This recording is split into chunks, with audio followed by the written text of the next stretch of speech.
At wala nga sa napakadaming cable at adapter, isa na lang ang kailangan natin. At ito na nga yung Anker na adapter na binili natin.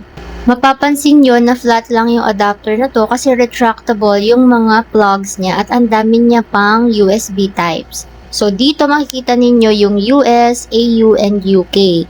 So punta muna tayo sa US. Pag kailangan nyo siya, i-push nyo lang yon. At kapag kailangan nyo ng AU or sa China din yata, kailangan nakaslant siya kasi ganyan yung mga outlet doon. So kapag hindi nyo na siya kailangan, pull down nyo lang ulit and then yung sa may UK naman, pwede nyo siyang i-push, tapos lalabas yan. Yan yung tatlo na common sa UK naman na mga outlet. So, pull down lang ulit, tapos itong isa ay manual siyang pinupush or pinupull up. Yan. So, kung hindi naman yan yung kailangan ninyo, pwede nyo din itong gamitin. Yung sa gilid niya, meron ditong Type-C na dalawa at USB Type-A naman dito sa baba. So, kung mapapansin ninyo, napaka-slim lang nito at yung bilog na yan ay umiilaw yan kapag nakasaksak na siya. O, diba? Ang compact niya lang at ang light niya lang dalhin.